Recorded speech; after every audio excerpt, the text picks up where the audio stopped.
All right, I'm going to go ahead and get us started so we have as much time as possible with our speakers in our panel today. So good afternoon again. Welcome, everybody. Thank you so much for taking the time to join us. Before we get started, I'll introduce myself. My name is Dr. Christine Moody. I'm a licensed clinical psychologist and the lead on our post-secondary education and employment initiatives at the UCLA Tarjan Center.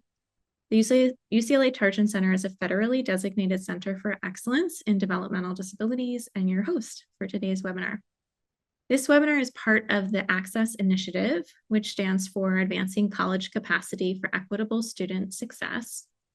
And support for this webinar comes from a contract with the California Community College Chancellor's Office to provide training and technical assistance to the community college system towards supporting equitable access, services, and opportunities for students with developmental disabilities.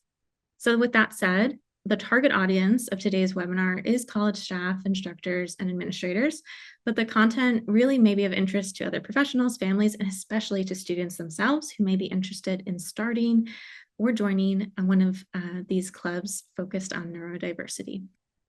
Before we transition to the talk, I have a few logistical items to go over. We will be recording the webinar and will be available for later viewing on our website. Throughout the webinar, all participants will be muted. We invite you to put questions or comments in the Q&A feature on your Zoom. It should be on the bottom of your toolbar. And we'll try to get to as many questions as we can at the end of the panel. We'll have an audience Q&A time. For those who would like captioning, we do have live captions. I will put the link in the chat for you all. So please click this link in the chat if you would like live captions. And I'll put that in the chat a couple times for people. All right, perfect. So moving on now to our presentation and panel. So today's particular webinar is presented in partnership with the California Association for Post-Secondary Education and Disability, Autism and Intellectual Disability Special Interest Group, or if we're using acronyms, the CAPED ASD ID SIG. I'm joined here by the two SIG co-chairs, Dr. Lisa Yates of Moreno Valley College, and also Julie Pennington of Mendocino College. So Julie will be hosting with me and helping to moderate later with some questions to our panelists. And Dr. Yates, we're lucky to have as one of our panelists directly today. All right, so in today's webinar, we'll be exploring how neurodiversity-focused social clubs serve as powerful tools for student well-being on campus. And our speakers will include both faculty advisors and students themselves, with real and different examples of student-led and staff-supported campus clubs and initiatives focused on neurodiversity. So I already mentioned from Moreno Valley College, we have Dr. Lisa Yates, as well as a current student, Marlon, who are in the process of starting a club. And so we're excited to hear from them.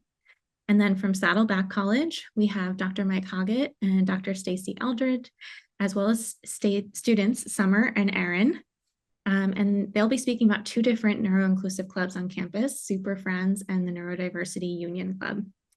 And the last, from Cal State San Bernardino, we have Dr. Chad Sweeney and student Brittany, who will be talking about their Cognitive Collective Space and Neurodiversity Club.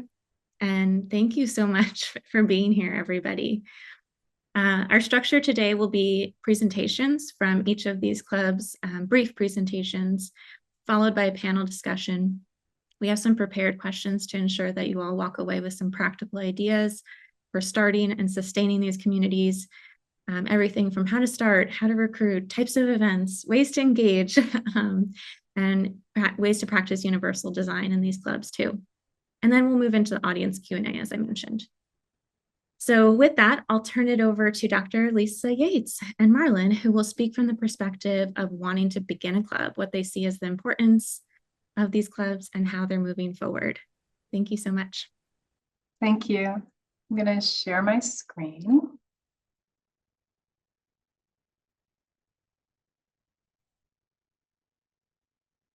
So I'm going to give a brief background to inform our why.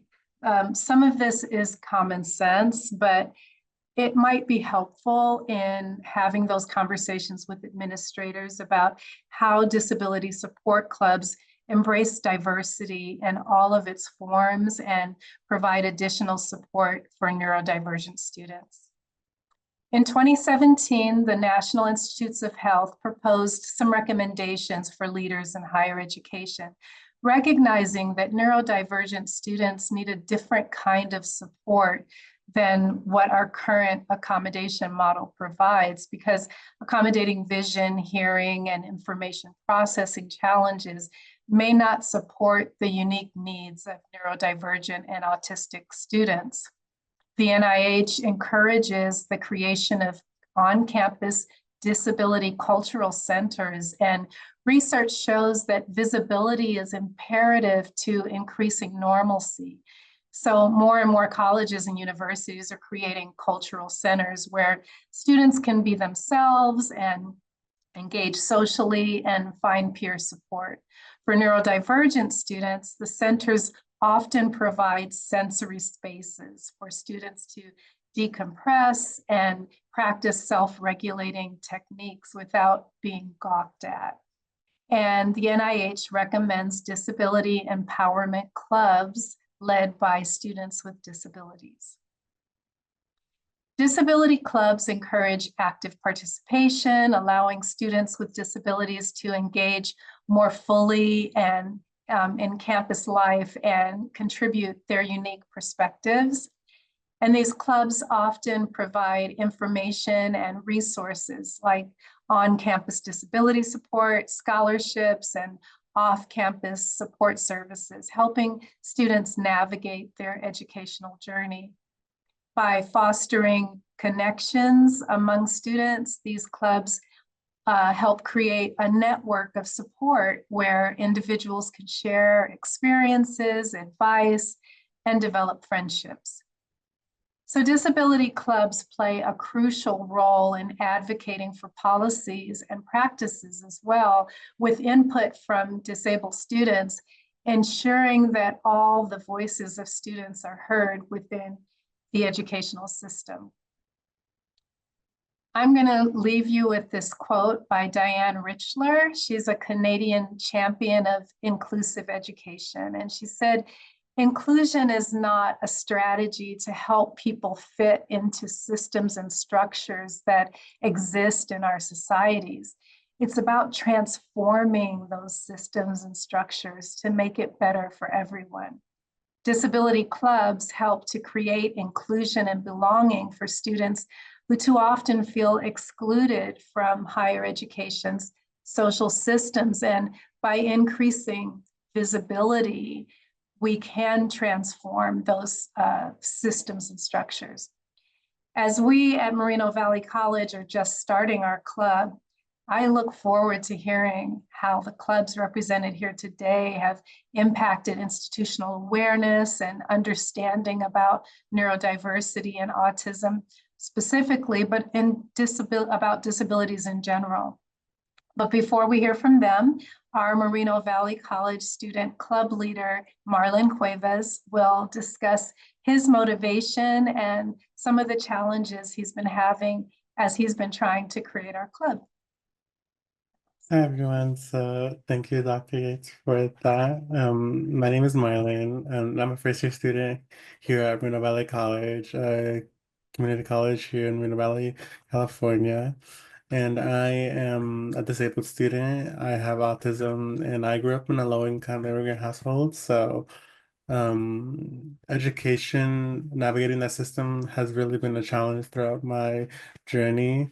And so I knew that coming into college, the first thing that I wanted to do was create a space for people like myself who have been excluded from educational systems and education in general. So I've set out to start the Disability and Neurodiversity Club at the college, and it's been a new initiative, but I felt that it was something that was really needed to happen because I wanted to create a space where disabled and neurodivergent students could really find a community and we could feel seen and be supported and not just accommodated, but embraced as part of the campus social community.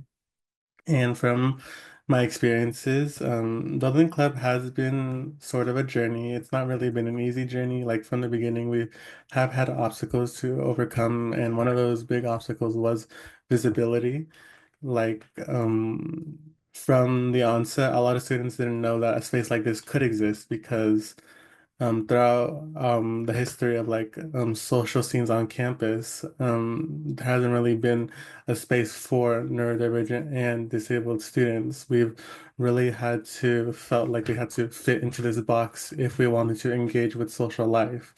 So I had to do a lot of outreach. I had to go out and talk to students, work with faculty and let people know that like this is a space for you, like you're not alone. And originally we haven't had a lot of turnout at first, but the conversations that have happened have been really powerful. People have shared how they felt on campus, how isolating college can be, and how exhausting it is to constantly push through these systems that haven't really had you in mind. So that's why I knew that this club was really important, even if it's gonna take like sort of a process to build because it's not just a club, it's like a movement on campus, a way to reclaim space. Like it's about advocacy. In this club, I really work to talk about issues like accessibility and the barriers in classroom, but overall like the need for greater understanding. And so the work that I've been doing has really shown me how deeply exclusionary our systems are, but also how powerful it is to push back. Students like us, like I said, have always been expected to adapt to this educational world that doesn't adapt to us. So what we're doing with these clubs, these social clubs, flips that, like we're building something that reflects our needs. So at the end of the day, it's really about belonging, like if students don't feel like they belong, then they're less likely to succeed and stay and graduate. That's why like clubs like this are really important. Like not as just like an afterthought, but as like a core fabric of the student life. And so we're just getting started, as I said, and I hope for the vision of this club is that it grows into a real force for change. I have to work with campus leadership and push for policy improvements and making sure that every student who has a disability and neurodivergence are recognized. And so, to anyone who's just thinking about starting to the club, I'll say that, please go ahead and do it. And then it might not seem easy at first, but even if you start small, it matters. Every student who feels just a little more seen and a little more supported, that's really a win. And over time, those wins really add up to real transformation. So, thank you. Thank you so much, Marlon. What amazing words of wisdom. And I love the way you describe it as a journey and that, even if it starts small, it's the seed that you're planting and it can become, such a powerful agent for change, campus community, but also for every individual that, joins you in those conversations. Thank you. Thank you so much. And thank you, Lisa, as well. All right. So that is definitely that's part of the process, the starting, and we'll be talking more about that too. Next, we're going to hear from Stacy and Aaron, and they're going to be speaking about the Neurodiversity Union Club at Saddleback College. Hello, everyone. My name is Dr. Stacy Eldred, and you'll hear from Aaron in just a bit. I just wanted to kind of introduce the club. I'm honored to serve as the faculty co-advisor for our campus Neurodiversity Union Club here at Saddleback College. And this club has been around for a few years now, and it was created to be a space where, like what our previous colleagues were describing, to be a space where neurodivergent students and their allies can come together to connect, to build community in a way that's empowering, inclusive, and supportive. And so our club really has three core goals as part of our mission. And first is to promote awareness. We work really hard to raise awareness about different neurodiverse experiences, to challenge stereotypes, and to reduce stigma across our campus. Our second goal is to foster acceptance through open dialogue and education. We really strive to create a culture where every student is valued for who they are. And our third goal is to provide support. So we offer a network where individuals, families, and allies can share their experiences, resources, and advice, and just feel less alone. So what does that look like in practice? So we host weekly meetings that blend fun with purpose. So students gather to play board games. They enjoy snacks, which we provide. They participate in thoughtful discussions about neurodiverse experiences and empowerment strategies. And it's just a relaxed space where students can just be themselves. Beyond our regular meetings, we also plan field trips each semester. Some past outings have included a trip to the bowling alley. We visited the Aquarium of the Pacific, and we're currently planning even more activities that help students unwind and connect and really build those lasting friendships. As I mentioned, I'm a co-advisor, so I'm one of the club's co-advisors along with Professor Heidi Ochoa. And our role is to support the students in leading these efforts that I've outlined. So an advisor, we give our time and guidance to co-curricular programs. And I really see myself as a sounding board. So someone that just helps nurture those ideas to offer perspective and to provide encouragement. I'm also there to help club officers and members navigate some of those logistics on campus, connect with campus resources, and really bring their vision to life, but always in a way that keeps the student voices at the center. Being a part of this club has been an incredibly rewarding experience. It's more than just an extracurricular.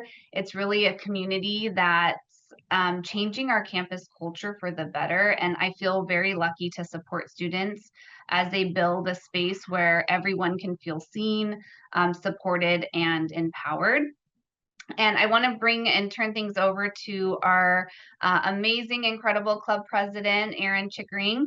They've been a real driving force behind so many of the initiatives that we've discussed today, and their leadership really has shaped the direction of our club. So she'll kind of share some of her experience as president, provide some insight into what it's like to lead a neurodiversity-focused community on campus. It's a role that comes with challenges, but also so many rewarding moments. And so I'm excited for you to hear firsthand from someone who's helping make our campus more inclusive and supportive for neurodivergent students. And with that, Erin, I'll let you take it from here. Thank you, Dr. Stacy. Hi, I'm the president of the Neurodiversity Union on Saddleback College. My name is Erin Chickering. I personally did not found this club. Instead, I was a member my first year at Saddleback. I'm on my second year right now. I received an autism diagnosis much later than usual. I got it at my senior year of high school, and I really wanted to just know more and gain a better understanding of myself, because I feel like I kind of like missed out on like all the opportunity to figure that out when I was younger. So yeah, at least for me, and I know many others, it can be difficult to make friends during classes, especially when you change each semester and stuff. And so clubs are just like a super helpful way for students to just get connected both within the school's community and yeah, just with your peers. Our club is one that just kind of focuses both on student advocacy and building community. It's just a safe space for individuals who fall somewhere on the neurodivergent spectrum to just be themselves, meet new people.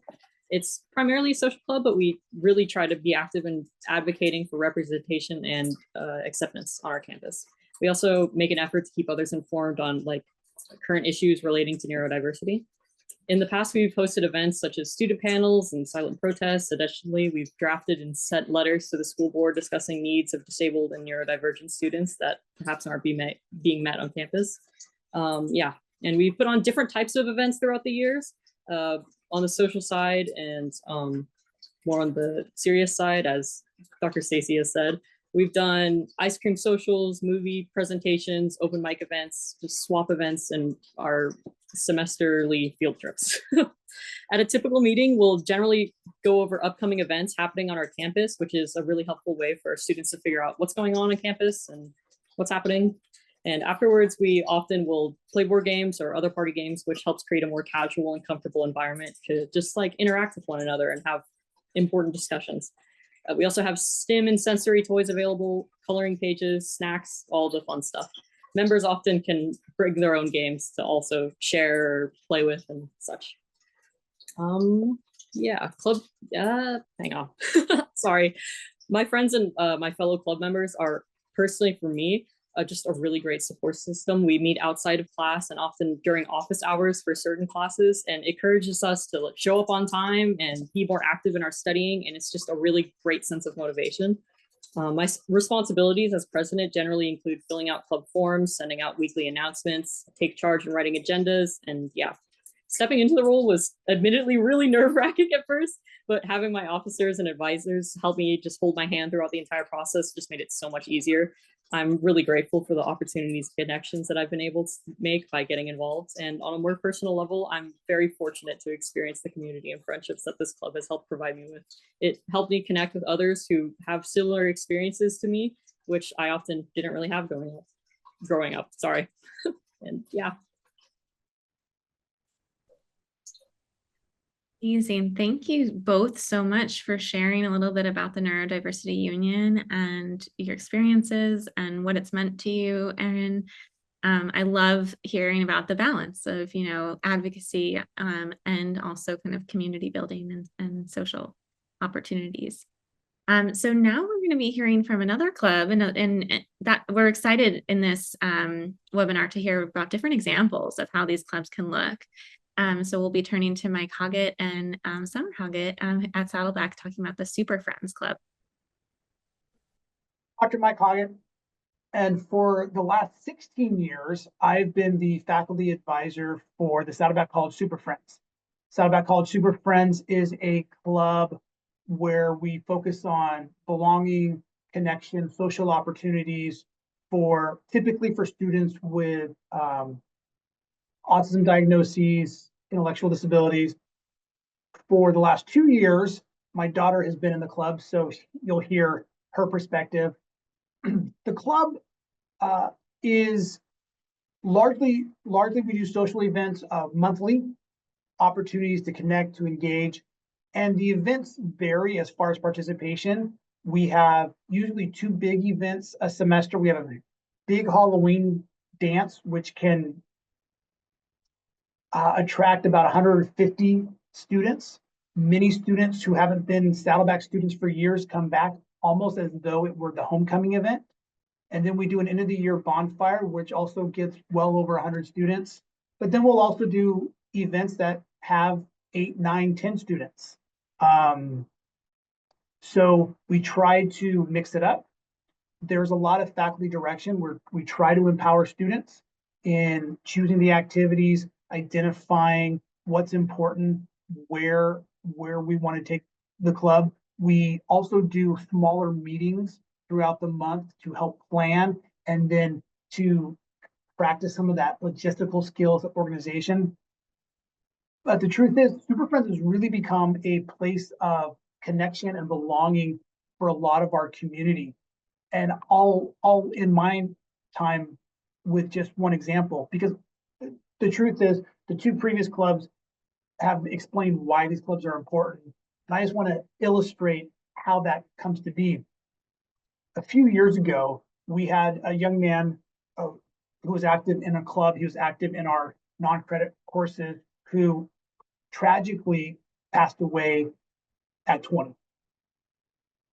His family was obviously devastated. His older brother, who was in his late 20s, reached out to me and said, "Hey, my mom doesn't want to do a service at a community center, at a memorial center, at a church. They want to do the service through Super Friends." So we did.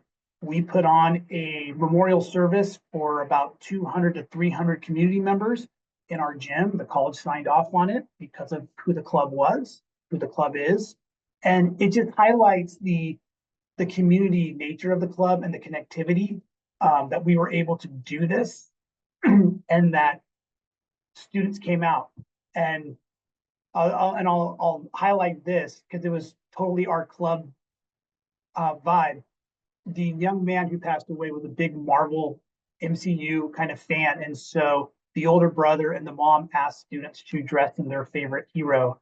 And so it was this cosplay memorial service, which if you're involved in this community at all, you kind of get a sense of it. So it was a blast.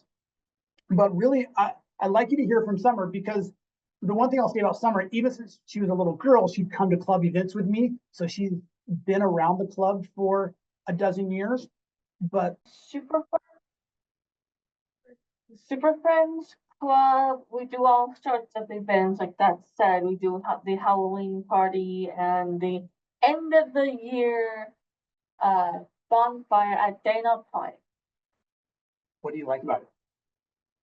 I like that we do have fun, and it's like where people like me get to belong somewhere, and that where we get to belong. And I do have autism too. So for those of you who have autism too, I feel you. Right on, Summer. I appreciate all of you. Thanks, Summer. Right on. Yeah, that's it for us. And we look forward to hearing your questions.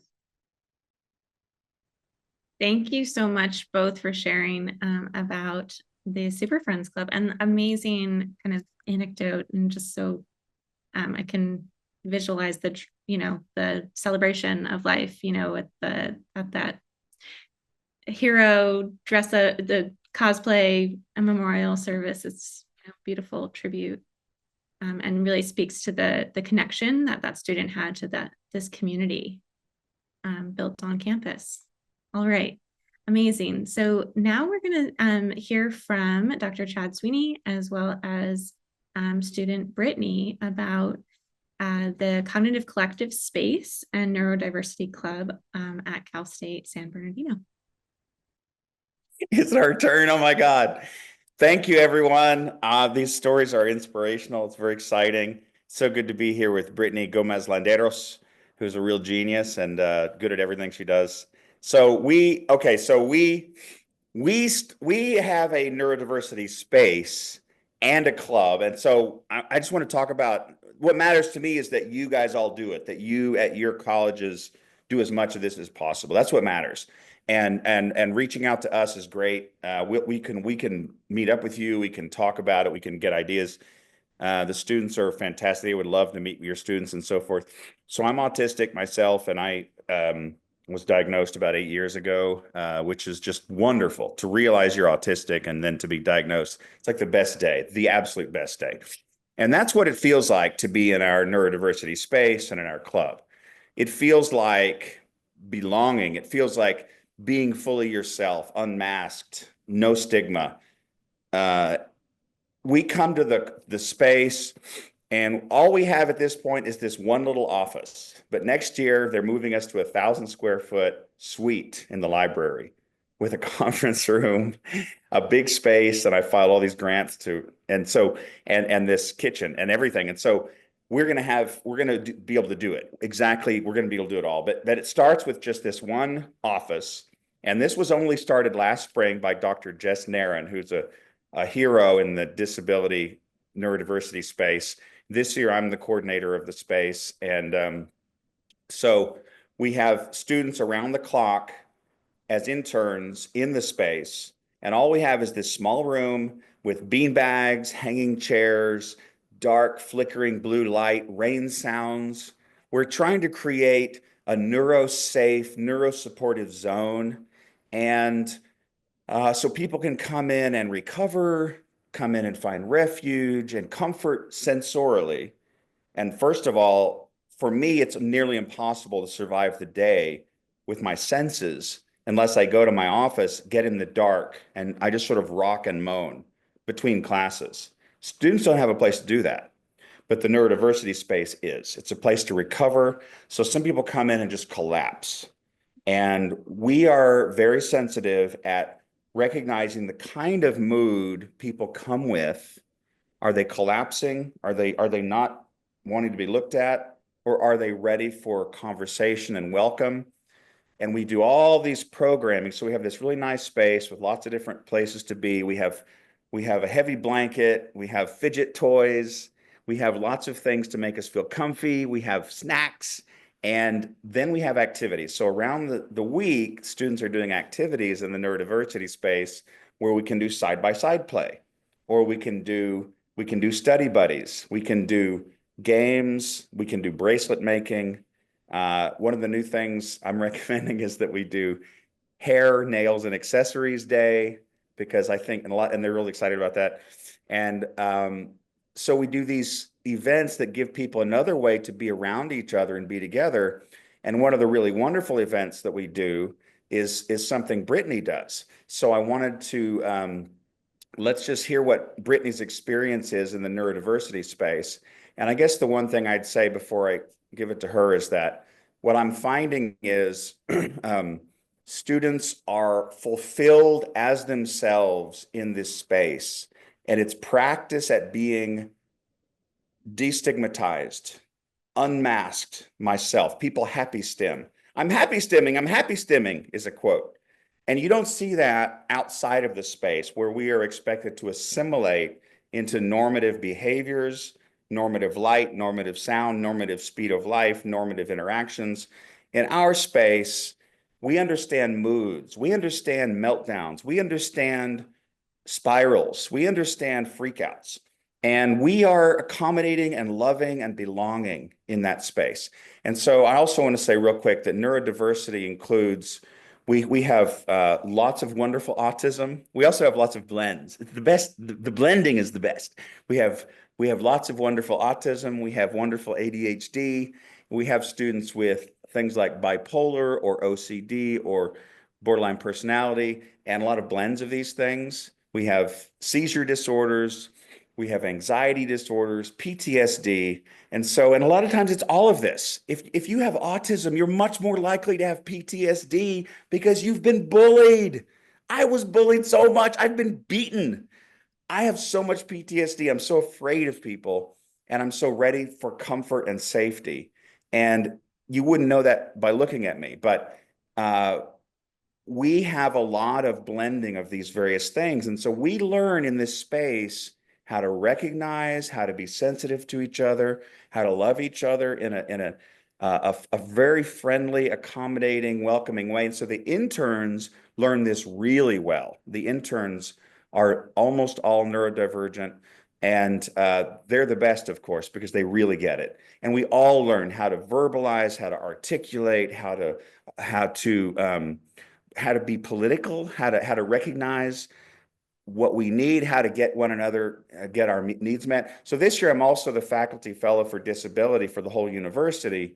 And these two spaces are a little different because neurodiversity is often considered a disability, and yet some students don't identify in the same way. And so this is another way where we can bring people into a space of comfort and belonging. Now, I want to ask Brittany. Brittany, what is it you offer with your special day? And what's your experience of being in the COG? We call it the COG, the neurodiversity space. Thanks, Brittany. So I've been with the COG for, it's gonna be my second semester. So it is my second semester. So since fall into now. And sorry, that's kind of awkward. Anyways, I do journaling and poetry, and it's really fun. I do different prompts. I'll do like poetries, and a lot of the times we'll like share and bounce off each other's ideas. Sometimes it's more like quiet and like really deep. Sometimes it's just like funny. But what I really love about having more of a like space, like as a whole separate like entity rather than just a club, is that a lot of the times with like clubs, it's like, oh, like we meet these days, but then people can't go those days, or like they're scared to like go to a club meeting because like, oh, I'm going to a club meeting. But I feel like every single person that I've like met or like become friends with through this space, it's because they happen to walk by. They'll walk by and like see it, because we have a very cool room. It's very tiny, but it's really pretty lights, and like Suni already kind of explained it, like the little like the lights, the rain noises. It's very nice. So people will walk by and they'll be like, like, what's that? And it's people that never would have like had the courage to like go to a club. But I, as an intern, it's like my job to kind of like see who's kind of walking by, kind of too scared to walk in. It's like, oh, like, hey, like, welcome to our space. And I kind of introduce them, tell them what we're about, tell them what we do, kind of give them the rundown of the space, and like they are more than welcome to just feel free and like relax here. And I've made so many great friendships through just being in that space.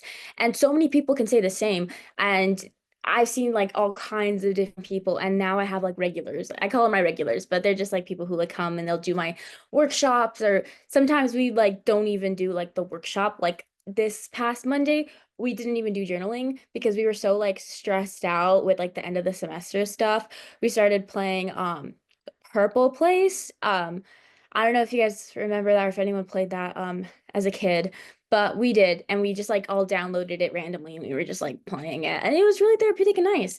The point is, it's never like, it never feels like a job obligation or like a lot. It's always low stakes, low pressure, and it's just really relaxing because you don't have to feel like you're playing by like society's rules. It's like there are no societal rules or being. It's just be yourself, and it's so we understand. Like if you're like, you know what, I'm feeling really overstimulated right now. I just want to like sit here. Like, okay, yeah, me too.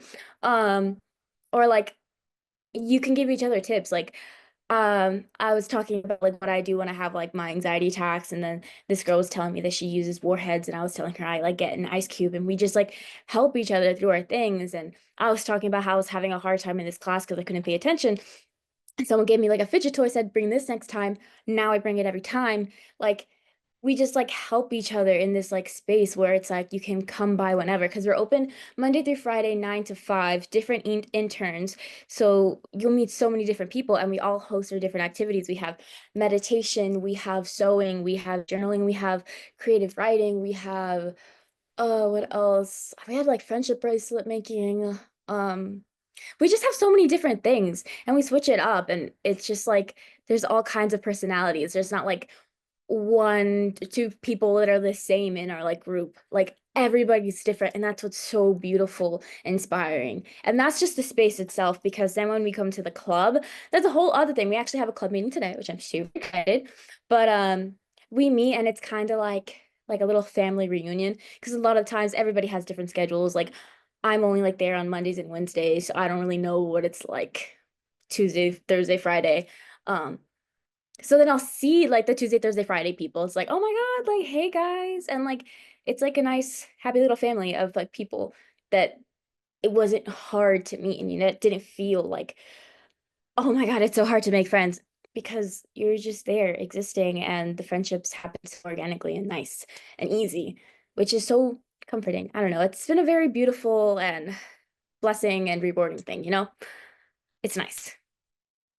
Great. I'm glad you segued us into the club. So the club, it just has to happen. If it's hard to get a space for a neurodiversity space, and that can be a political issue, it can be hard to find this space. It's hard to prove the value of it. And it happened little by trickle. We were getting one person at a time discovering the space and then becoming regulars, and the community began to grow. Now there are groups of neurodivergent people running around campus together, becoming besties. And so suddenly people described not talking to anyone for years, coming to Cal State San Bernardino, not talking to anyone, not making any friends. And all of a sudden they're in the middle of a group of besties, and they're just having a blast. So the club is another avenue, and whether or not there's a space, my God, it's important and worth it to have a club. A lot of people come to the club, and we always have some kind of serious conversation for a little while, but we layer it so that not everyone has to talk. You can also sit back from the table. Some people don't even like to be looked at. They just like to be there, but sitting back. So they're comfortable in the room, but they don't want to be looked at. And so we never ask them anything directly. So we work all this out. We create very comfortable space for the club, and we start by asking, answer one of these questions. And one is like, what's your favorite mythic animal? What's your favorite method for recovering from a meltdown? So it's like you can answer the mythic animal question or the meltdown question or whatever a theme is, different levels of depth, seriousness, willingness to reveal, or not answer anything. But what happens is it generates playfulness and seriousness and just the right dose. And then we play games and we do drama activities. And the people who are doing drama, this is the thing about neurodiversity. Some of us are really quiet, and some of us are like too loud. And that's wonderful because we accept ourselves in the full range. So when it's drama time, People are thriving in their voices, in their drama mode. And other people are sitting and watching and laughing and happy that they don't have to be up there. And then we do quieter games, and then suddenly everyone is part of it and involved. Some are nonverbal, some are verbal. But in the quiet games, people who weren't talking much are suddenly really in it and funny and interested and involved and feel safe to participate. So there are all these different levels. The club and the space tries to accommodate this range from I don't want to talk to anyone to I'm yearning for connection. And we create situations that have that range every time. And the space, the reason we need to move the space to the bigger space will have 4 zones of sensory eco zones in a sense. There'll be the recovery space, the homework space, the quiet activity space. This is where we're sewing or we're doing puzzles. And then the social discussion space. We'll have headphones, we'll have white noise and change the lighting in one area. We'll be able to accommodate all different needs all at the same time. And we also, in our new space, we can Zoom people into our meetings. This is really important because a lot of people just by that time of the day, 6 to 9 is when we have our meetings, and they're so fun. It's just like the most fun I ever have. But in that space from 6 to 9, some people are exhausted by then, or they're homebound, they cannot leave. They just do not feel like leaving, but they can Zoom in and watch and participate. And that's a really important level to enable this Zoom interaction. I think it's fantastic. It's good UDL practice. And it's another way that we're opening up. So our time is running out. I just wanted to say that we have a blog, we have an Instagram. We're trying to connect with everyone, not only in our space, but beyond our space. So we would love to meet you.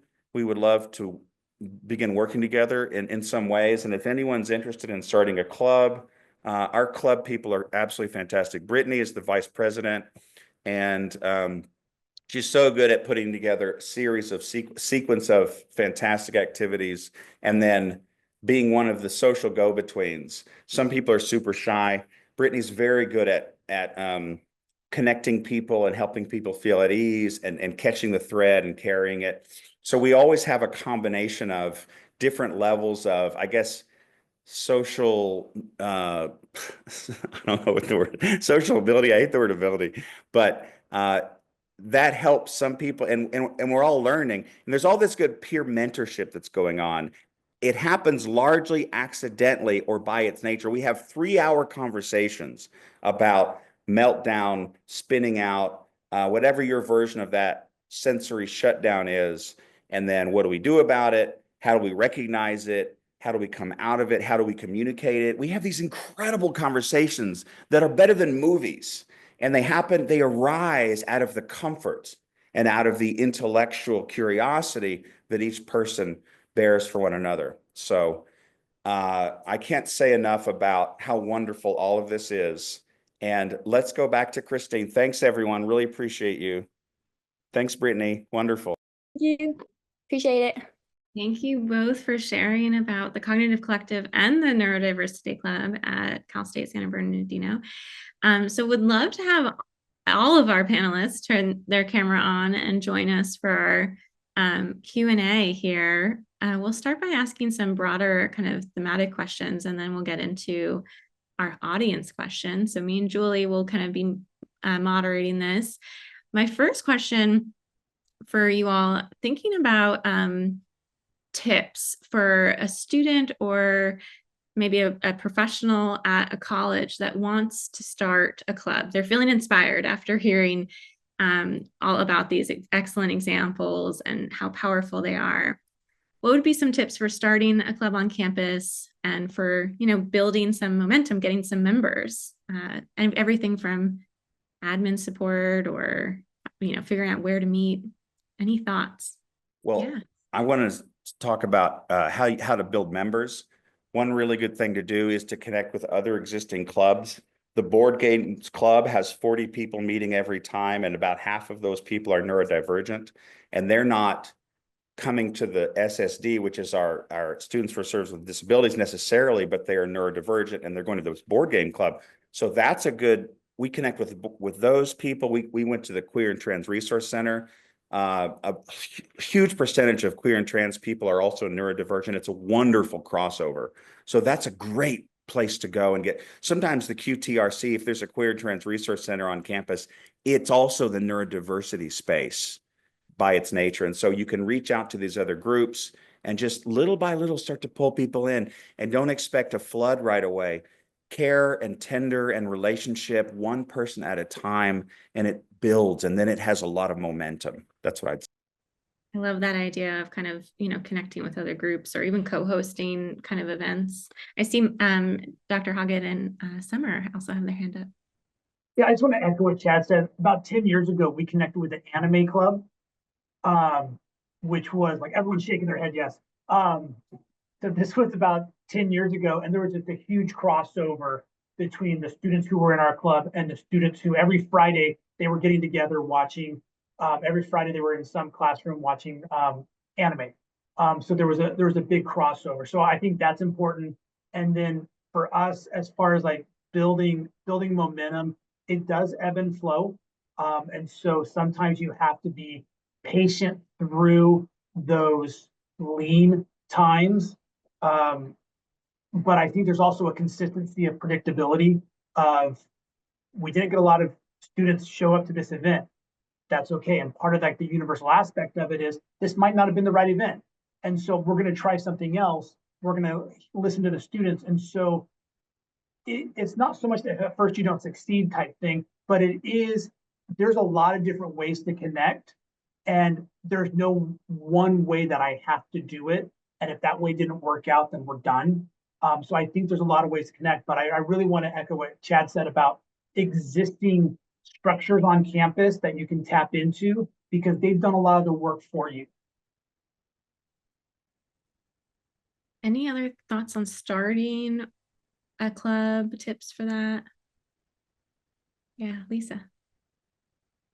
So we're just getting started, and we're definitely challenged to find people. Marlon did talk about going to, I think it was the LGBTQ club or gaming club or something. But one thing I'm kind of hoping, we just moved into a larger space, and we have a private testing room that I've created, a sensory kind of decompression space. We're calling it Pause, PAWS, and Recharge, because mountain lion.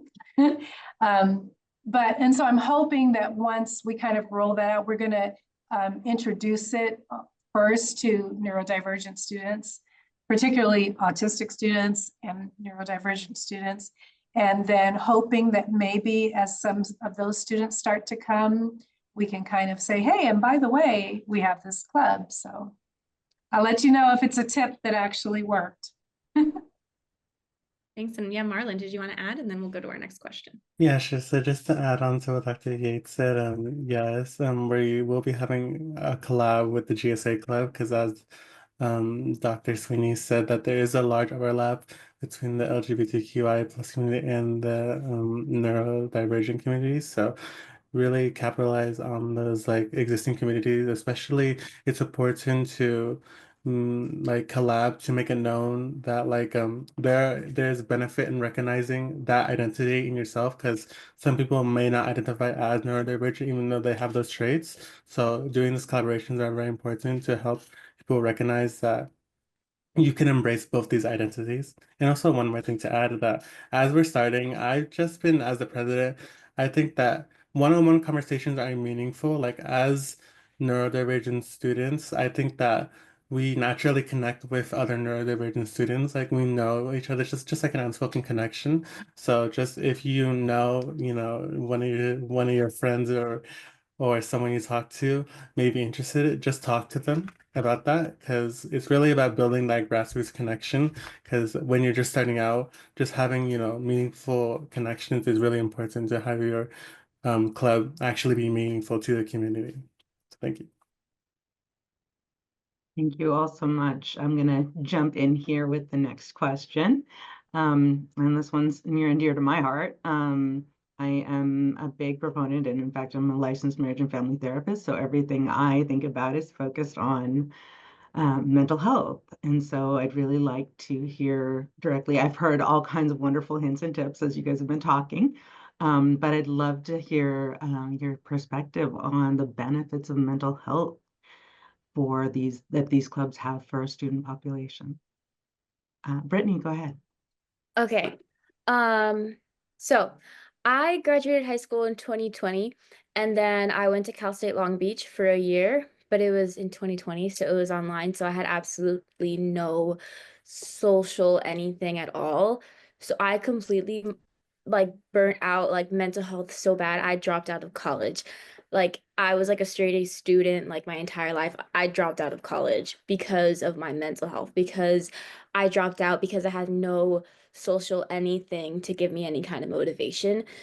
And I'm so transparent about that because I see that among so many of my peers, that I see them slowly getting drained because they don't have a support system and they don't allow themselves to be supported. And it's not good for their body, not good for their cells, and not good for their academics. I truly believe in order for yourself to thrive academically, you need to be okay in your mental health and your like social support. I feel like what I've seen through like these spaces is we help each other out. Like we're always supporting each other. And we have like on Fridays, we have a study session time where they come in and they study together, which is so nice because sometimes it's just like you don't want to do it. You procrastinate and you're like, I don't want to do it, I don't want to do it. But if someone's there and we're all just doing it together, they'll do it. Like I had a paper to write last week and I could not do it. And they took my phone away and they were like, phone jail. And they made me do it. And I got my paper done. And that was so nice and so helpful. And also like just like supportive. And I've made friends. I'm happy my mental health is better because I have a social support system supporting my mental health, thus academics, and we live happily ever after. Thank you so much, Brittany. Dr. Chad. Thank you so much. Well said, Brittany. Well, my other main job is I teach poetry. I'm a poet. So I have this wonderful position where I get to really know the students well. And year after year, lives fall apart at the end of every semester. And people who are dropping out or flunking or having terrible things happen, including dying sometimes, it's because of it's mental health. It's such an important factor on our campus that is unrecognized and unknown. But since I'm the poetry teacher, I'm reading exactly what they're going through and I see it happen. So a neurodiversity space, a neurodiversity club, mental health for us is even more likely to be urgent because we, like I was saying, so many of us have PTSD. We also have a lot of OCD and a lot of anxiety, and it all builds. So when my anxiety is very high, my autism is very high. Everything bothers me. The lights are too bright. I can't think straight. I become pushier. You know, people respond to me negatively because I suddenly can't think straight enough to use the politeness rules, which I try to memorize and use, but you know, I lose them all. And so it's this real cycle that happens. And so the mental health side of this is calm, loving. And I've been teaching faculty about universal design for learning. One of my main points is make your class kind, calm, loving, and belonging. And that feeds into so many different anxiety needs and will create much better academics and much happier people, much more fulfilled, integrated people. And so the mental health side of it is key. And yet it isn't separate from academics or from anything else, because the mental health is where we actually live, whether we know it or not. That's where we live, I think. Thanks. Thank you so much for that, Dr. Chad. Do we have any others before we move on? All right, I'll let you have it, Christine. Yeah, really. I mean, I could hear the tie between the mental health and academics too, that Brittany was mentioning, the whole accountability study sessions. I think Erin mentioned that too, finding study groups within these clubs. So building on the the idea of universal design. I'd love to hear how your clubs or spaces utilize universal design, to make these spaces accessible and welcoming for everyone, and for the wide spectrum of neurodiversity. This could be the structure of your meetings, or different options. I think Brittany mentioned having Zoom as an option, or maybe that was Chad, but you guys mentioned the Zoom option. But would love to hear other ways that you're working to make it accessible and using universal design principles. Anybody? All right, maybe I'll start. After this, I'm not going to talk at all for a while, so I'm so sorry. So universal design is to create, instead of normative design, where everything is for the normal, everything is for the abled, often straight white male and abled, and with all those normative rules for everything, universal design looks at comfort, welcome, belonging for everyone, access for everyone. And so our neurodiversity space has non-standard seating. We have a beanbag, we have a hanging chair, we have a rocking chair. This suits our needs to rock, our needs to hang in space and feel the calming of our equilibrium, and the comfort of falling back into the beanbag. We have a lot of chronic pain in neurodiversity. And so comfort is universal design. A number of different spaces where people come in and they choose it. They don't have to ask for it. They don't have to say, can I have an accommodation of a rocking chair? They just sit in the rocking chair. They sit in the hanging chair. And so the space already begins to accommodate that. And our new space will be fully designed to allow you to go to the quiet zone, the headphone homework zone, the social zone, the puzzle zone.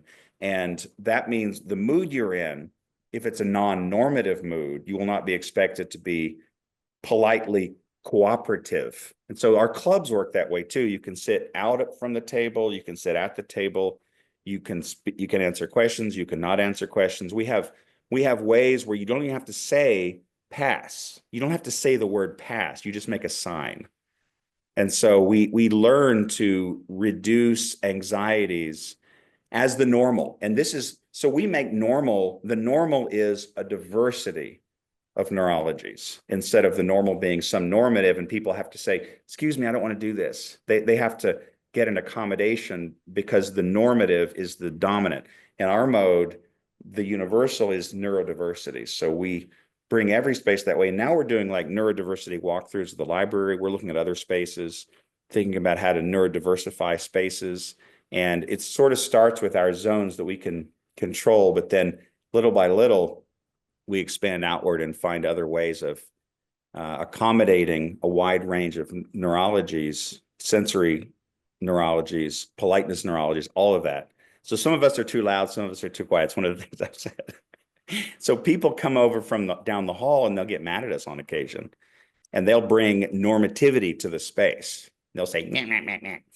And it's really disconcerting. It's a real intrusion because we support and accept each other. Okay, so that's a little bit of UDL.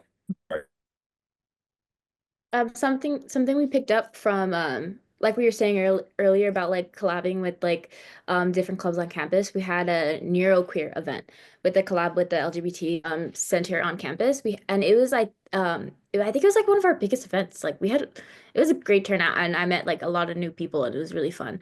But something we learned through them was doing community guidelines. Where at the beginning of, now we do it every time, beginning of every club meeting, we come up as a community like, okay, these are our baseline, what we want to agree with, and then what else do you feel comfortable? And someone's like, oh, can we agree to like say like this if we don't want to like talk, or like can we agree to like not judge if da da da da? Can we agree that we can just leave if we want to? And then it's like, okay, we all agree, and then we proceed with the meeting. So I think it's really great so that everybody's voices feels heard, even if they're not like an officer or like in charge of like the rule making or whatever. Yeah. Hi, yeah, sorry. That also just reminded me. One time we put on it was kind of like a joint event. It was with our GSA on our campus called Rainbow Collective. We had a Halloween party event, and we kind of were able to have a quiet room just in case it got like overwhelming and stuff. And just having like just these sort of events be just accessible to like everyone, and just like, yeah, it just is really encouraging in terms of just having people show up and have a good time. I love that. Thank you all for sharing. So I have another question that I am extremely curious about, and I've seen some questions about it coming across in our Q&A as well. And that is, what costs, if any, are there? How do you plan for that, and how are you funding it? I heard Dr. Chad mentioning grants, which is an awesome idea. I'd love to know more about that. I see Mike, you've got your hand up. We can start with you. So, for us, our club is a student government club. And so there is funding for student government clubs. So it is not a specialist non-departmental club. It is supported through the structures of the college. And that's something that's important to us. And I think Stacy can speak for that too, to the Neurodiversity Union, is that the college's club system needs to be supported. And sometimes that requires a little push. Sometimes it requires just a simple nudge, but the college's club system provides so there's like within our college, there's student development, and student development has staff that support all the clubs, including identifying spaces and identifying, doing the reservations, doing like certain funding requests. Sometimes it requires, as faculty advisors, to help walk the students through those requests. Sometimes the student development staff are going to walk through that. But in general, we try with all of our might to make things free, because that is a design element, right? So cost is a prohibition. So we try with all of our might to make things free, or if not free, extremely low cost. Now, we can't do that 100% of the time, because there are events that the students really want to do that there's no way around a cost. But the vast majority of our events are not, cost is not going to be a prohibition, because that's part of, that's an access issue. So that's something that we're serious about. And when we do have those type of structural needs, we're going through the main student government channels. At least that's what we're doing. Thank you so much for that. Dr. Chad, do you still have your hand up from before, or were you? Oh, I was going to talk about this. I waited to see that no one else had their hand up first. So far, yeah, the student government, so far, I've just been paying for all the pizza and stuff, but the student government funds would pay for it if we could get our act together, and if we agreed to go through the unionized food service, and that would work. That'd be great. It's just it's you have to get ahead of it. You have to get enough weeks in advance, and so far it's just the last minute I realize I haven't done it again, or we haven't done it, and I just go get pizza. So okay, so it's not perfect yet. It's not perfect yet. Like I'm going to do tonight. So it's not perfect yet, and but the student government will buy us T-shirts. We can, it's pretty good, pretty generous. And so what I'm doing for the space, so far it's cost nothing, except we had to, SSD, Services to Students with Disabilities, let us have an office. And students are all interns. So they're getting college credit to work in a sense. And I'm their supervisor. We organized it around this sort of process, so everyone gets something out of it. But I've applied for grants for next year to pay them. And that would be a better system where everyone is paid, right, Brittany? Everyone is actually paid an hourly wage to be an intern. And then I've also applied for grants to renovate the space. And if the grants don't come through, it will just be not as amazing, but we'll still make it. We'll still make it something good. And so I believe in, I've lived my whole life this way. I never wait for money. I just go forward and try to get the money as it comes. Usually the money will start to come if you prove the need. And so it's a chicken egg problem. If you haven't proven the need, it's hard to get the money. So I usually just go straight ahead and then start saying, look at this, look how good this is. Isn't this great? And people say, yes, it's great.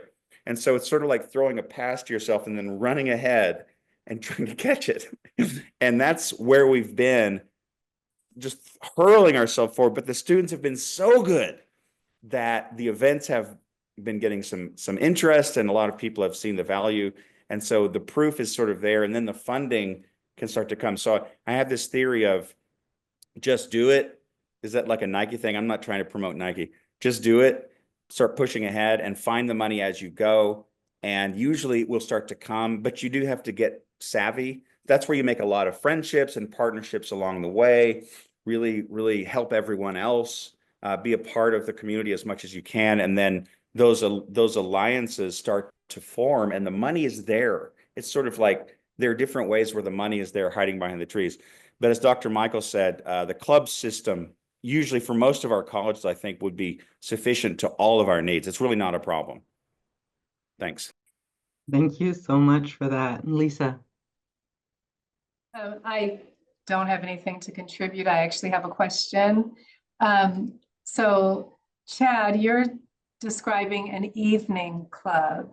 I'm wondering, Saddleback, is yours during the day? Because we're having difficulty having students come during the day, but I don't think community colleges would probably come in the evening for a club, maybe for an event.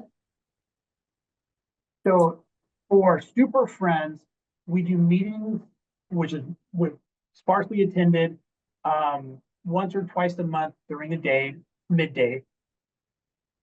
Our events, almost 100% are after 5 p.m. And those are extremely well attended. I know Stacy can speak to Aaron or Stacy can speak to the Neurodiversity Union, because I know they have a little bit different approach to when they schedule. Yeah, And I also wanted to know the difference between the Neurodiversity Club and the Super Friends. Like, why do you have two different autism clubs? Super Friends wouldn't identify itself as an autism club. Okay. Does it identify as a disability club? Yes. Gotcha. Thanks. The way I remember Michael explaining this really well, that they have these huge events where they go to they have a meal, or they like go bowling, or they go to movies. And the Super Friends is this big social club. And then the Neurodiversity Club is a smaller club that's neurodiversity focused, more like what you're trying to start, kind of what we have as a neurodiversity club. I would say in general. Is that about right? Yeah, that's close. Yeah. Super Friends are students who in general require some more support, whereas the Neurodiversity Union are students who need less support. So if you're looking at levels of support, that would be a big difference. Stacy, who's here, is co-advisor at both clubs, so she can speak with more expertise on that difference. And yeah, I'd love for us to just stay grounded in the questions. I'm wondering, Sorry. Erin, if you can just quickly answer just the structure of when you all meet. I thought I saw you on mute, and then we can kind of continue with the. Sorry, yeah, in terms of when we meet and stuff, usually what we it's kind of very difficult to kind of just determine what time works best for everyone, since everyone's schedules change every semester. What we usually do is we send out like an interest form and just kind of have a list of, hey guys, like what time is going to work best for you guys this coming semester, because like we want to like hear the members' input, because ultimately they're the ones who are coming. Yeah. Sorry. I love that idea of like adjusting it each semester, because classes and schedules change. Yeah, Stacy, did you have anything else to add before we go to our next question? Yeah, just a real quick piece of advice. Like Mike said, I co-advise for both Super Friends and Neurodiversity, and Super Friends has a lot less involvement with the meetings, but we have a lot more involvement with our events. So something creative we've done. One of the classes I teach is an employability skills class. And so as part of my curriculum, I may schedule our meetings during my class time where students are practicing those team building skills and planning for events and working together and all those things related to my student learning outcomes for that class. So that was another creative way that we tried to get more participation in the club for Super Friends. Awesome. Thank you so much. All right. So next question, we heard a little bit already about how a lot of collaborations with other clubs on campus. Would love to hear how your clubs engage with the broader student body or with the campus community at large. I heard too, I think from about some advocacy, work as well. I think that's also would love to hear a little bit more about that.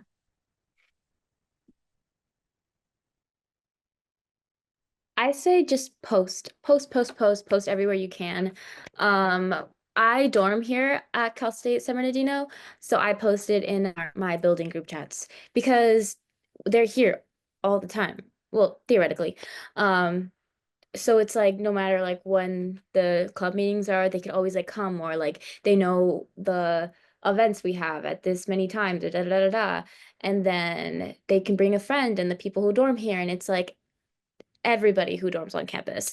And we have a couple of different interns who all dorm, but they are totally separate buildings, and then we do the same things in our building group chats. So that's a really good way. And then I post on Instagram, and I get a lot of outreach of other people on campus that are like nowhere in our like spectrum, And I think I get a lot of like just like random people who like come to an event that it's like they saw it on Instagram, and I think that's pretty cool. Just post, because you never know who will see it. Amazing. And Mike and Summer. Yeah, Super Friends doesn't do a lot of that. We're more of advocacy by presence, but I wanted to highlight, because I got involved with it.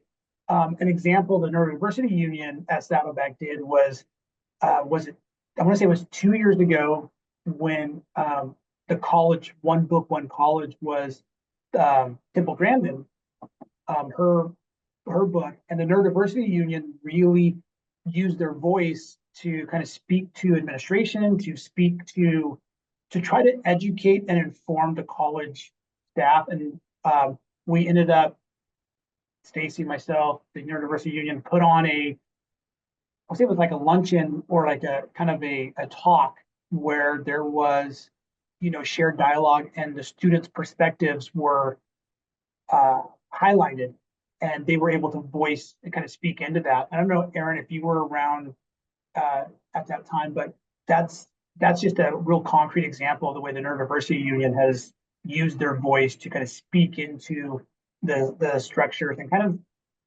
the maybe the ignorance of some of the staff, faculty, administration on campus when it comes to some of these important and kind of hot button issues. Yeah, thank you, Mike. Erin, I don't know if you wanted to add. Yeah, sorry. I was around during that time. I was a member, but I wasn't actually like in the officer position, so I wasn't really super involved in terms of like planning and working out that whole thing. But I showed up to that kind of like thing we did, and yeah, it was just kind of just like showing up to like events and stuff and just like being there. Like sometimes like people like just straight up don't know that like your club exists. Like there's tons of things on campus, and I've just been like, whoa, wait, I didn't know we had that. Like you just gotta like be out there and just like show up. Like if your school does like club rushes, if your school does like just like, and also again what you guys were talking about with just flyers everywhere, that's just a great way to like just like let people know that, hey, our club is a thing that exists, because sometimes people just straight up have no idea. But yeah, absolutely. I think like tabling, posting, all can be really effective. Yeah. And then Chad, did you want to add? And then we'll move to audience Q&A. Yeah, I'll be quick. I wanted to say, yeah, you guys, I love what you're hearing. I couldn't wait to hear what Aaron was going to say. I think it's really good so we have a blog, and the blog has writing, neurodiversity writing. And it's really good for articulating for ourselves who we are. That's one important step, is we learn to advocate by understanding ourselves. We learn to speak. We learn to think to see clearly what's happening and what our position is in society. We do that together. So the blog is a really good place where that happens. And then it's open to the world. And we also use Instagram. I'm highly going to recommend Instagram to reach your audience. The youth are on Instagram, and they also do a lot of TikTok stuff. So Brittany has TikToks into the millions. She's very good she posts TikTok things that go millions. They go viral. And that's a good place to reach the broader community. So we articulate for ourselves and for others, and therefore destigmatize, de-stereotype, and try to reach a wider audience. And then ultimately, we're going to start wearing T-shirts and just being very out there. We still have to make our T-shirts. So what Aaron was saying, just to be present, to be available, to show up for the club, to be at the fairs and the shows, and so we're very visible at this point. I'm like always PR announcing things to everyone and making neurodiversity cool. So when normies come to our stuff, they love it. They're like, "You guys are great. This is so much fun."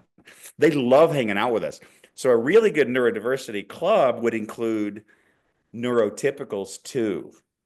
It's allies, and they're part of the range. Neurodiversity is just this arc. So ultimately, we want to make all spaces good for us too, and just to be able to have cross translation, where we learn to talk to each other and across neurotypes. And ultimately, that's the world we're looking for, is where we all belong in one sphere, one family.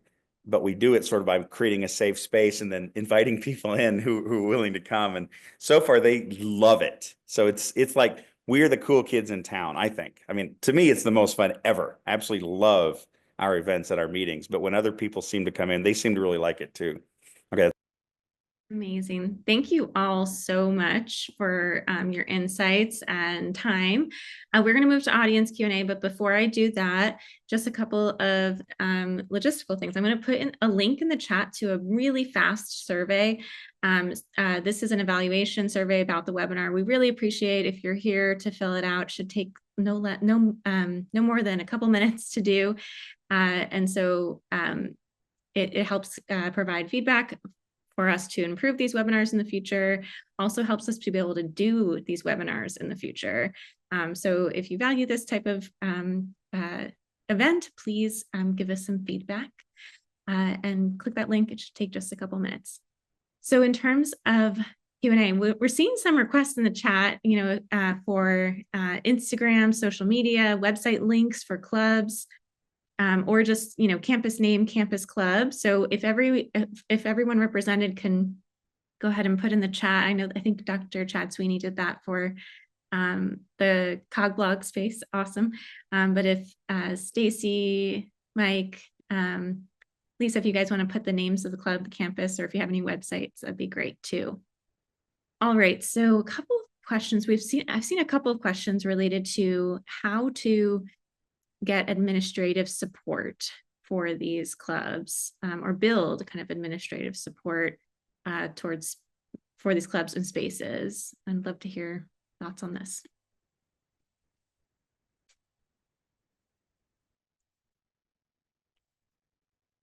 Okay, I can talk on this one a bit. So it's about relationships. It's about proof of concept and then sharing. So you have to do some PR, which isn't my thing, but Jess Nairn is a genius at PR. So I've observed how she does it.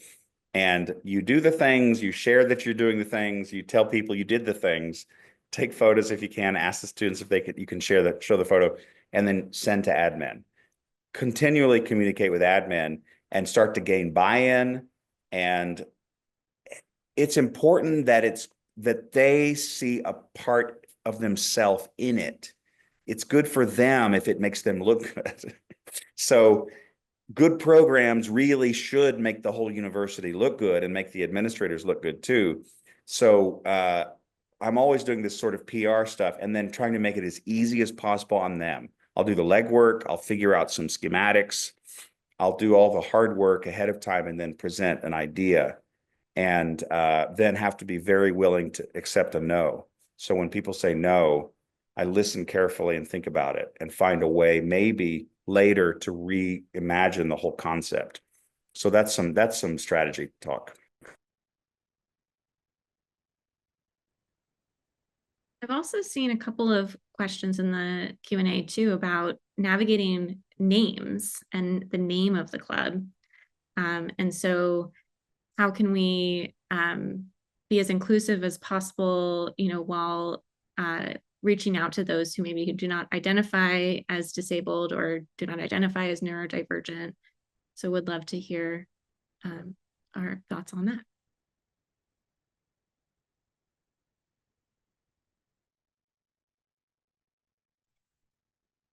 I'm so sorry. Can you repeat the question? I like zoned out for like 2 seconds and didn't hear it. No worries. A few questions about asking how you all navigated choosing a name for your club or space, and how to, in choosing that name, you know, balancing being as inclusive as possible for people who maybe don't identify with the word disability or neurodivergent, but also, you know, not avoiding those words or, you know, euphemizing. And so curious how you've navigated that. I think it's important to take pride in like the words that like people are so scared to use, because the more you use those words, the less like scary they get, the less dirty they feel. Like it's like, oh, like, are you neurodiverse? It's like, yes, I am. Like, okay, you know, and the more you use it with pride and the more that everybody uses it with pride, I don't know, the like more fulfilling it feels, the more like, I don't know, it's just really a good thing. Just keep using it. Keep using it, keep using it, keep using it. Even if it feels really, really weird at first, just keep doing it. Feel comfortable. It'll feel nice. Yeah, Erin. Thanks, Brittany. Yeah, I think it's really important to just like there should not be shame in that word. Yeah. And I think like also just like, I think if people are just like iffy also on just like joining, sometimes like something that's like really easy to get people to come is if you're like, hey, there's free food. So people will always just like be like, ooh, I don't know if I'm like part of this, but I sure love free pizza or whatever. So that's just like a good way. And then like hopefully like you can just like get more comfortable with that term, because it's not anything to be ashamed of. Absolutely. Totally agree. Yeah, Lisa. I was just really wondering, how did you pick your names? Do you remember if you've, you know, had them for a while? Yeah, Mike. Anyway. Yeah, so the name for our club was picked about 2 years before I came on board. There's been some discussion about it ever since. In our club mission statement and description, we lean heavily into saying for students with disabilities, by students with disabilities. We don't shy away from using disability language. The club itself was developed by students, and the name was chosen because it had morphed from a previous club that was more along the high school best buddies model, if you're familiar with that, which what the students had summarily rejected, and so they needed something else. And so this is more almost lower at this time for me, because it predates me by a couple of years, like 2006, 2007. So, but now it's been so ingrained that even when we had conversations about changing it, it is now what people know that it's, there have been like students who have brought up changing it, but it is part of the identity of this community on campus. Thank you. Yeah, Erin. Sorry, I keep yapping, but I did not name my club. I inherited it, so it kind of just came with the name, but I'm really nosy. So I would go through all of the past messages in our like server or whatever. And what I found is usually people just like spitball names and then just like come up with just like a couple names that you think are good. And then if you have like anyone who's like interested in joining, you can just be like, hey, like just take a vote, be like, which one of these do you like the most? And yeah, just whatever sticks, it'll stick. Amazing. All right, so we have time for maybe one more question. I just want to put one more plug for filling out that evaluation survey. I put it in the chat again. So we really appreciate you all filling that out. Last question here. Would you all mind sharing specific autism-friendly club activities you were mentioning, especially ones that might increase engagement of students who are typically quieter or maybe less likely to engage? Any ideas about how to engage? So we've had the drama people there's a lot of autism in the theater department because, for example, my nephew was just the star of a play in Oklahoma City. And this is a common thing. And I've been in places too, believe it, it's strange. But when we take on another personality, we're liberated of the weight of ourself. It's hard to explain, but a lot of us really like taking on other. So drama games, theater games, improvisation games are very good. And we had theater people. This is another connection. We had theater people come over and present to us improvisation games. And then in the very same session, then we had quiet card games and things like Jenga, which are nonverbal, also in the same space. And so it's always about autism ranges between introvert, extrovert, and our moods change depending on the day and the mood we're in. Sometimes I can't talk at all, and other times I can't stop talking. And so it's that range. So I'd really recommend working with the theater department to bring people over, and you're going to find there's some neurodiversity in the theater department too. And that's another way you connect. You're going to find really good people everywhere on campus if you just keep reaching out and finding ways. And the board games club is really good too. Again, I can't stress that enough. We also have a Discord chat where we do gaming around the week. So gaming itself is another way to create another discourse community. A lot of autistic people like to do side-by-side play where you're playing Minecraft together and you're just talking through the chat, but it's a little bit safer to do that. And so these are a lot of different avenues that can work. Amazing. All right, I'm noticing time. We have 5 seconds until 3:30. So I'm going to go ahead and wrap us there. But again, thank you all so much for your time, for sharing. It was amazing to hear about these different college clubs, spaces, dedicated to neurodiversity and neuroinclusion. And we are so grateful to have had, both faculty and students here with us. Please fill out the evaluation survey if you haven't already hopped off. That really helps us to continue to be able to do this work. And I'm sorry we didn't get to answer every question in the chat, but I know that it just is a signal of how interested and engaged individuals are with this topic. I hope that you all, in our audience are inspired to create a club on your campus or to join a club if there is one that exists. So thank you all. Thank you all for being here, and have a good day. Thank you, Christine. Bye-bye. Thank you.